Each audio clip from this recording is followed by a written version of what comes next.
여러분 안녕하십니까. 핫이슈의 핵심과 그 이면을 짚어보는 소종섭의 백브리핑입니다. 저는 아시아경제 정치사회 매니징 에디터를 맡고 있는 소종섭입니다. 어떻게 추석 연휴 잘 보내고 계시죠? 한 달쯤 뒤, 그러니까 10월 16일에 보궐선거가 실시가 됩니다. 지자체 4곳에서 이루어지고 또 서울시는 교육감을 뽑는 보궐선거가 있습니다.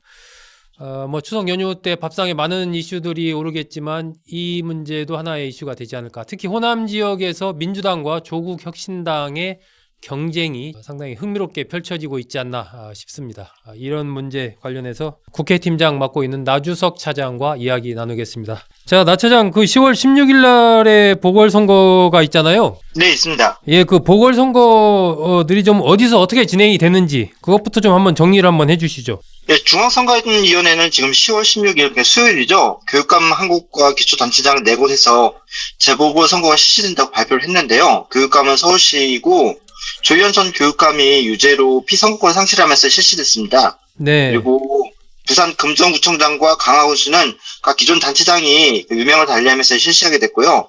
전남 영광은 무소속 후보였는데 당선 무효됐고, 곡성 역시 민주당 후보였는데 당선 무효되면서 재선거가 됐습니다. 재선거는 그러니까 그 선거 자체가 당선 자체가 무효가 되면서 다시 실시되는 거고, 네. 보궐선거는 그 후보가 단체장이 이제 피치 못한 사정으로 할 수 없게 됐을 때 하는데, 그래서 이렇게 전남 쪽은 그 재선거, 나머지 지역은 보궐선거를 이렇게 실시하게 됐습니다. 네. 자, 10월 16일 재보궐선거 전남의 곡성 군수, 영광 군수, 그리고 인천의 광화 군수를 뽑고 부산에서는 이제 금정구청장을 뽑는 그런 선거입니다. 그런데 이제 서울에서도 서울시 교육감 보궐선거가 또 실시가 되잖아요. 이 서울시, 네, 서울시 이 교육감 문제도 한번 좀 정리를 해주시죠. 예, 교육감 선거가 이번에 그 보수하고 진보의 매번 맞대결 양상인데, 그러니까 교육감 선거 같은 경우에는 정치권의 영향을 줄이기 위해서 정당에서 공천하지 않고 있지만은, 네. 사실상 뭐 진영 간의 대결 구도였는데요.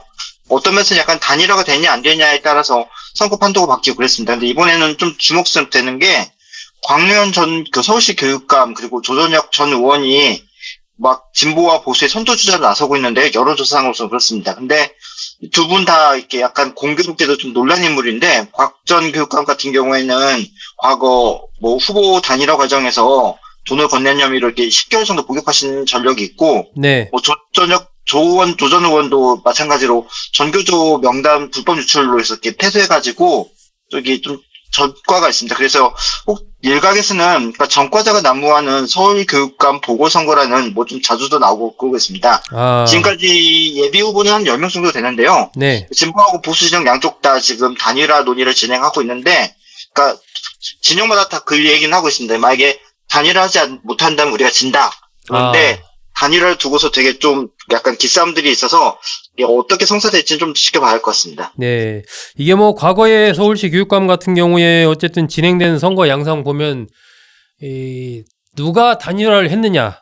단일화를 네, 한쪽이 이기고 그렇지 못한 쪽이 지고 이런 흐름들이 있어 왔기 때문에 이번에도 진보 계열, 보수 계열에서 서로 이제 단일화를 잘 할 수 있느냐에 좀 관심이 쏠리는 것 같아요. 이 단일화 관련해서는 지금 진보 쪽이나 보궐 쪽이나 뭐 단일화를 해야 된다라는 그런 움직임은 좀 진행이 되고 있을 것 아닙니까?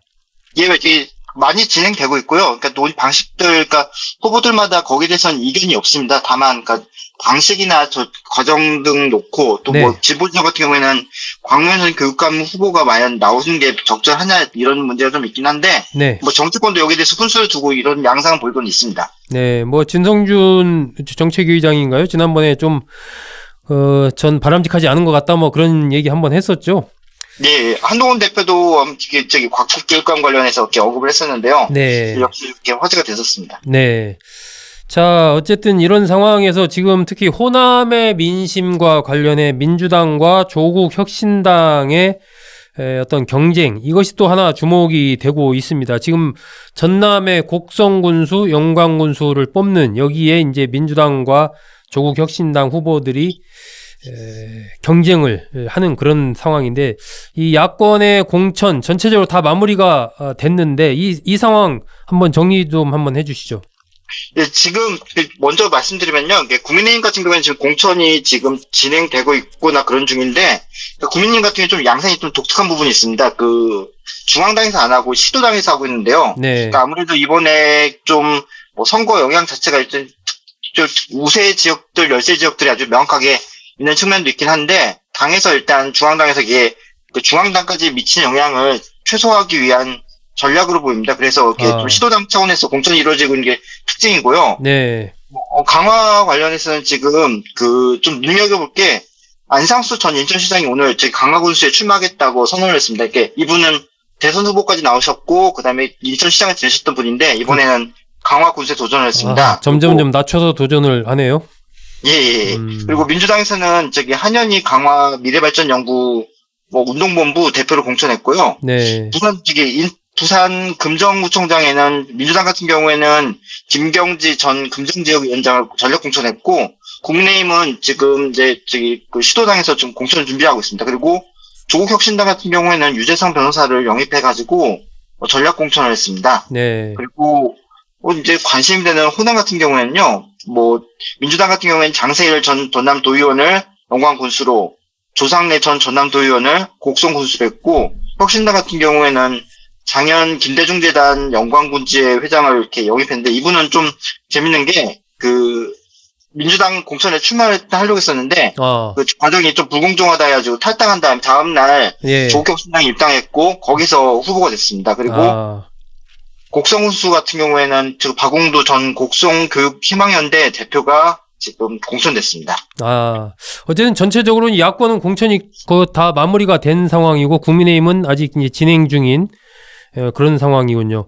특히 어쨌든 이게 주목이 되는 게 특히 전라남도 영광 곡성군수 이걸 둘러싸고 이제 민주당과 조국혁신당이 후보를 냈기 때문에 과연 어느 당이 이길 것이냐, 이게 뭐 민주당과 조국혁신당의 삽바 싸움이 시작됐다 등등등 막 여러 가지 보도도 좀 나오고 있던데 현재 이 민주당과 조국혁신당의 호남에서의 경쟁 흐름 뭐 이건 좀 어떻게 봐야 됩니까? 예, 조국혁신당 대표가 이번에 그 재보궐선거 관련해가지고 호남에서 월세살이를 하겠다 이러면서 각오를 밝히면서 좀 되게 아주 이 선거에 집중하겠다는 뜻을 보여가지고 그게 이제 뭐 민주당과 전면전이다 뭐 이런 해석도 나오고 그러고 있는데요. 네. 보면 제가 여기 국회에서 있어 보면은 사실 민주당하고 조국혁신당 사이에 좀 견해 차이나 이런 건 거의 보이지가 않습니다. 네. 정책적으로 보이지 않고 어떤 면에서 민주당이 뭐 의제를 주도하고 조국혁신당은 좀 따라가거나 아니면 좀 과격한 얘기들을 하면서 주목을 끌어보려고 하는 그런 구도였는데 네. 이러다 보니까 조국혁신당으로서는 뭔가 좀 돌파구 또는 활로를 찾아야 할 필요성이 있는 것 같습니다. 네. 아무래도 이재명 대표 같은 경우에 그 사법 리스크 얘기가 나오는데 사실 조국혁신당은 그보다는 더 당면한 상황이고 심각한 상황입니다. 조국 대표가 대법원에서 이렇게 이제 판결만 앞두고 있는 상황인데, 네. 이 때문에 뭐 조국 대표는 뭐 최악의 결과가 나와도 당이 대체되는 일이 없겠다 했는데, 아무튼 뭔가 조국혁신당이 어쨌든 비례로 해서 이렇게 일회성 정당이 아니라 계속 지속 가능한 정당이라는 것을 보여주기 위해서는 뭔가 체질 강화를 해야 할 필요성이 있었고요. 그래서 그동안에도 이렇게 당원 배가 운동이라든가 이런 것들을 해왔는데, 네. 그래서 가장 가시적인 건 역시 선거에서 이기는 거기 때문에 어디선가는 꼭 이기기 위해서 좀 필사적으로 노력을 하고 있는 것 같습니다. 네. 마찬가지로 그런 점에서 호남에서 이렇게 노력을 하고 있고요. 그러니까 조국 대표가 뭐 현지에 가서 내가 살면서 하겠다 하고 최근에도 어디 영광 방문해서 굴비 들고 있는 사진도 나오고 뭐 그러던데 뭔가 약간 좀 결기도 보여주면서 이 조국 혁신당을 좀 이슈적으로 좀 띄우기 위한 그런 움직임을 보이는 것 같은데 이게 전에는 좀 지역별로 그러니까 호남 쪽을 뭐 민주당 후보를 연대하고 또 금정구청장 부산 같은 경우는 또 뭐 조국 혁신당이 한다든지 이런 식으로 서로가 뭔가 좀 연대하면서 하자 이런 얘기도 있었던 것 같은데 지금은 어쨌든 각자 그냥 조국 혁신당은 조국 혁신당대로 민주당은 민주당대로 후보 내서 정정당당하게 뛰어보자 겨뤄보자 뭐 이런 흐름인 것 같아요. 네, 그러니까 오늘 좀 상황이 발생한 게 있는데요. 네. 그러니까 금정구가 좀 부산 금정 쪽이 좀 재밌어지고 있습니다. 네. 왜냐하면은 호남은 이미 양쪽 다 이제 붙어보자 했고 후보 다 내세웠고 거기 하는데 조국혁신당 같은 경우에는 금정구 관련해서는 단일화를 하자고 계속 얘기를 하고 있습니다. 그러니까 강화군에는 우리가 후보를 안 내겠다, 양보했다. 아하. 금정은 대신에 이번에 자기네들이 훨씬 더 경쟁력 있는 후보가 있으니 토론을 해서 한번 시민들의 검증을 거친 다음에 단일화를 하자. 예, 이런 얘기를 오늘 조국 대표 이제 오늘 부산을 찾아갔었는데 거기서 얘기를 했었고요. 네. 아무래도 좀 근데 약간 여기 됐을 때 민주당이 좀 시들하니까 조국혁신당에서는 좀 뭔가 좀 내놔라 좀 그런 것도 좀 요구하고 있는 상황입니다. 계속 어쨌든 물밑에서 그런 좀 신경전, 삿바싸움 이런 게 좀 진행이 되고 있는 상황이군요. 지금 나 차장이 얘기한 오늘이라는 시점은 12일입니다. 저희가 추석을 대비해서 이제 미리 좀 녹화를 해놓는 그런 상황이기 때문에 12일 상황이다라는 거 말씀을 드리고요. 이제 그런 부분들이 정가 일각에서는 이제 민주당에서 이제 조국 혁신당에게 어떤 여지를 좀 주지 않겠다. 이제 표면적으로 정정당당하게 경쟁을 하자라는 것이지만 민주당 중심의 이 흐름들 이것을 좀 확고하게 가져가려고 하는 뭐 그런 게 또 깔려 있는 것 아니냐 이런 시각도 좀 있는 것 같아요. 예, 여지를 주지 않겠다는 의지가 되게 강해 보입니다. 그러니까 뭐 부산시 선거 관련해서도 뭐 민주당 쪽에서는 아예 그냥 거기 조국 대표가 계속 얘기를 했는데도 불구하고 언급이 없다든지 뭐 부산시당위원장 같은 경우에 이건 관련해서 민주당이 당선되어야 한다 뭐 이런 얘기들을 하면서 어떤 면에서는 약간 그런 단일화의 대상으로 이렇게 여긴다든지 이런 모습을 좀 보이지 않고 있긴 합니다. 네. 뭐 이 호남에서의 결과, 영광 곡성군수의 결과 이런 부분들이 이제 이재명 대표나 조국 대표에게도 일정한 좀 영향을 좀 미치지 않겠느냐. 뭐 이런 측면에서는 나 차장 어떻게 봅니까? 예, 아무래도 이 호남이란 지역 자체가 되게 갖고 있는 특수성이 있긴 한데요. 그러니까 뭐 선거 때마다 이 지역은 특정 정당에 몰아주긴 했는데 그렇다고 해서 호남이 뭐 아주 이재명 후보를 되게 지지한다거나 이런 것만 볼 수 없는 게 최근에 뭐 이렇게 민주당 전당대회 투표율 같은 경우 봤었을 경우에도 뭐 제주 지역을 제외하면은 호남이 제일 낮았다는 얘기가 나왔는데 그러니까 뭐 민주당이 아성이고 텃밭이고 이러는데 텃밭을 좀 관리 안 하면은 집토끼들도 좀 집을 나가는 경향이 있는데 지금 조국혁신당 같은 경우는 그 토끼들을 지금 노리고 있는 상황이기 때문에 만약에 조국혁신당이 이번에 가시적인 성과를 낼 수 있다면은 조금 물밑 변화도 많이 바뀌어질 수 있을 것 같습니다. 예. 그것도 참 흥미로운 포인트입니다. 자, 그렇다면 뭐 현재 단계에서 민주당이나 조국혁신당에 대한 전반적인 호남의 어떤 민심의 흐름이 어떤지 요걸 한번 살펴볼 필요도 좀 있을 것 같은데 그동안에 뭐 여론조사 등 나왔던 거나 또 민주당 전당대회에서 있었던 이 당원들의 투표 흐름 등등등 한번 종합적으로 봤을 때 이 호남의 민심 흐름을 어떻게 봐야 될지 한번 이 나 차장이 종합 정리를 한번 해주시죠. 예, 지난번 총선 때 성과를 보면 되게 좀 흥미로운데, 그러니까 비례대표 선거 관련해가지고 민주당이 곡성에서 38.9%를 얻었고 조국혁신당이 37.7%를 얻었습니다. 영광에서도 뭐 비슷비슷하네요. 예, 영광에서 38% 그리고 또 조국혁신당이 37.3%입니다. 거의 뭐 몇 표 차이 안 날 정도로 거의 비슷하게 받았었는데요. 수치상으로 보면은 뭐 조국혁신당에 대한 뭐 기대감이 상당히 있는 것으로 이렇게 보입니다. 그리고 뭐 아까 말씀드렸다시피 이번 민주당 전당대회에서도 호남 지역 투표율이 낮았다. 지난번 지자체 선거 때도 그러니까 광주 지역 투표율이 아주 낮았었는데 뭐냐면은 호남 지역은 어차피 투표를 하지 않아도 누가 되는지 뻔히 알고 있다 이런 느낌이 있었는데 과연 좀 양상이 달라질 수 있다는 점이 좀 특징적인 부분이고요.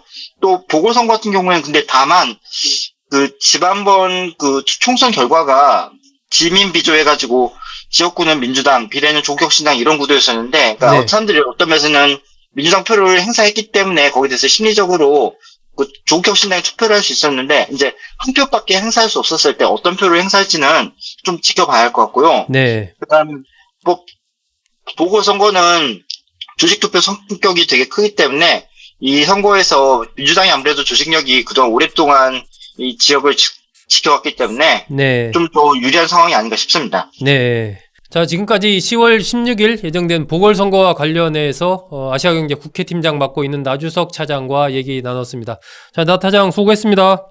수고하셨습니다. 10월 16일 보궐선거의 결과가 어떻게 되느냐에 따라서 특히 전라남도의 곡성군수와 영광군수의 민주당 후보냐 조국 혁신당 후보냐 누가 당선되느냐에 따라서 이재명 대표와 조국 대표의 또 정치적인 미래와 관련된 흥미로운 하나의 포인트로 볼 수 있지 않을까 하는 생각도 좀 듭니다. 여러분 추석 연휴 가족과 즐거운 시간 보내시기를 바랍니다. 예, 소종섭의 백브리핑 이것으로 마치겠습니다. 여러분 감사합니다.